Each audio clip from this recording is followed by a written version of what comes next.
Hi Body Fire, how you doing? I'm James Haskell. I'm just doing a few handstand push-ups. Cut. Listen, this is the whole problem right here. Let's get serious, let's get some guns. Let's do it now. Resistance profiles. Okay, I'm sorry, I know this has no use in rugby. Hi Body Fire crew, how you doing? I'm James Haskell, welcome back along. Now I'm with Travis Allan. You would have seen his Twitter all about MAT and RTS. Travis is a resistance training specialist. Now I've trained the same way for the last 11 years. This season I've tried to update things. I want to get my range of movement back, I want to get my mobility back, I want to improve my resistance training, get my profiles of movement really good. You are the man who's been taking me through that. We're outside in Shoreditch, hence the very fashionable graffiti. We're going to take us to a workout outside that's going to really get a really good resistance profile and help us out. Here as well. We're going to start with a press up, intention press up. So what that means is we're going to push in as hard as we can, okay, to use the friction of the concrete to skew the force to get these bad boys working as hard as we can. So it's all about the pecs, okay? It's all about increasing the time of detention. So we're looking at a 60-second rep, 20 seconds down, 20-second pause at the bottom, isometric, 20 seconds to return on the concentric. Let's see how you do. So squeezing in as hard as you can, keep squeezing, we go down for 20 seconds, slow it down, control, slow it down, 10 seconds to go, 10, lower, 9, 8, 7, too fast, 6, 5, 4, 3, 2, 1. Now he's going to have to hover here for 20 seconds, come up just a little bit, 17, 16, 15, 14, 13, 12, good, last 10 seconds, 9, 8, 7, 6, keep squeezing in, 5, 4, 3, 2, and now start slowly coming up, squeeze.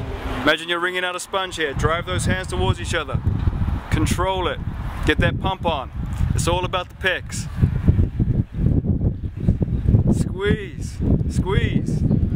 5, 4, 3, 2, 1.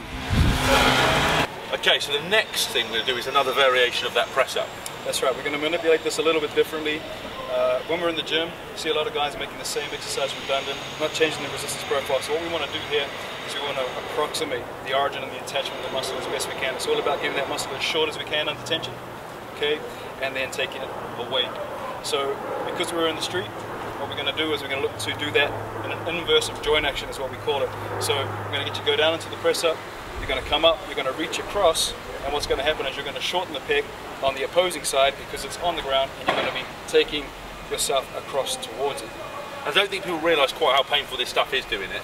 I did a couple of sessions the other day, I almost died, but that's where you get the guns and the pipes. And the swans. And the swans. Squeezing in, you're going to take yourself down for a 5-second count on the ESN Trick. We've got a 5-second isometric at the bottom where you match the force.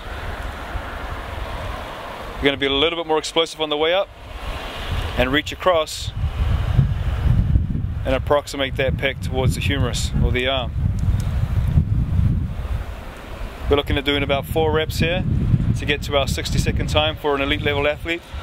If you're at home and you're trying to do this, start off with anything you like with the goal of getting to 40 seconds. But it's all about control.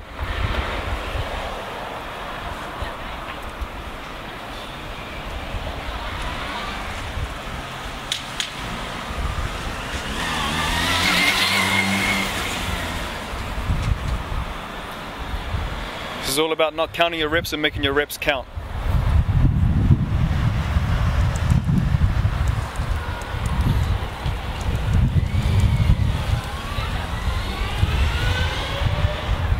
Great job.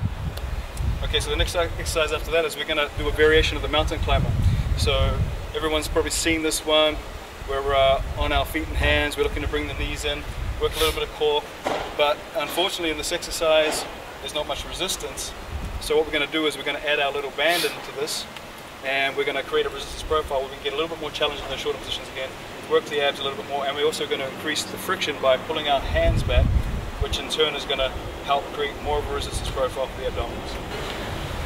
So we're making sure we're dragging our hands back towards our feet, using that friction to shorten up those abdominals. And now we've added the band in to the traditional mountain climber to make sure we're getting more resistance as we take that knee into hip flexion. Really working on that core, rectus, obliques. Control, making sure you spend some time in the shortened position. It's all about the time under tension.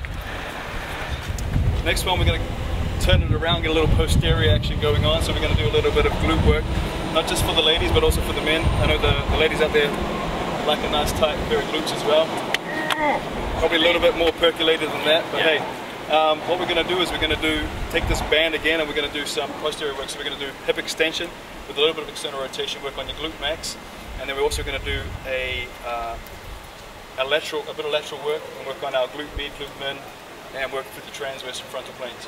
This stuff is ideal as well for anyone playing sport, rugby, any sort of running exercise. You need to have strength in your posterior chain. You need to work on your glutes because they stabilise everything. Hamstrings as well.